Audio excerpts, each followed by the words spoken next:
Hi hello friends, welcome back to Shashini YouTube channel. ನಾನಿವತ್ತು ರಾತ್ರಿಯಿಂದ video ಮಾಡ್ತಾಯಿದ್ದೀನಿ. ನಮ್ಮಣ್ಣ ಸ್ವಲ್ಪ ಮಶ್ರೂಮ್ ತೊಗೊಂಡಿದ್ದ, ಹಾಗಾಗಿ ಮಕ್ಕಳಿಗೆ ಸ್ವಲ್ಪ ಮಶ್ರೂಮ್ ಕಬಾಬ್ ಮಾಡ್ಕೊಡೋಣ ಅಂತ ಎಲ್ಲ ಕಲಸಿಟ್ಟಿದ್ದೆ.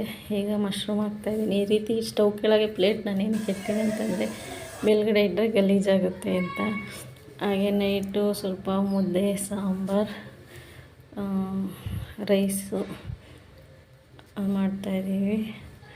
ಅದಾದಮೇಲೆ ನಾನು ಇದೇ ರೀತಿಯೇ ಮುದ್ದೆ ಮಾಡೋದು. ಜಾಸ್ತಿ ಇದ್ದರೆ ಕೆಳಗಡೆ ಕೂತ್ಕೊಂಡು ಮಣೆ ಮೇಲೆ ಮಾಡ್ತೀನಿ, ಕಮ್ಮಿ ಇದ್ದರೆ 1 or 2 ಇದ್ದರೆ ಈ ರೀತಿ ಹಿಂಗೆ ಮಾಡಿಬಿಡ್ತೀನಿ ನಿಂತ್ಕೊಂಡು.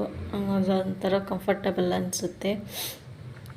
ಹಾಗಾಗಿ ಇದು ಬೇಜಾರು ಮಾಡ್ಕೊಬೇಡಿ. ನಾನು ವಿಡಿಯೋಗೋಸ್ಕರ ಅಂತ ಮಾಡಲ್ಲ, ನಾನು ಹೇಗಿರ್ತೀನೋ ಹಾಗೆ ವಿಡಿಯೋ ಮಾಡ್ತೀನಿ. ಅಡುಗೆ ಮನೆ ಎಲ್ಲ ಮೆಸ್ಸಿ ಇದೆ ಅಂತ, ಬಟ್ ಇದೇ ಥರನೇ ನಾನು ಅಡುಗೆ ಮನೆ ಎಲ್ಲ ಆರ್ಗನೈಜೇಷನ್ ಮಾಡ್ಕೊಳ್ಳೋದು. ಸ್ವಲ್ಪ ಅಡುಗೆ ಮಾಡೋ ಟೈಮಲ್ಲಿ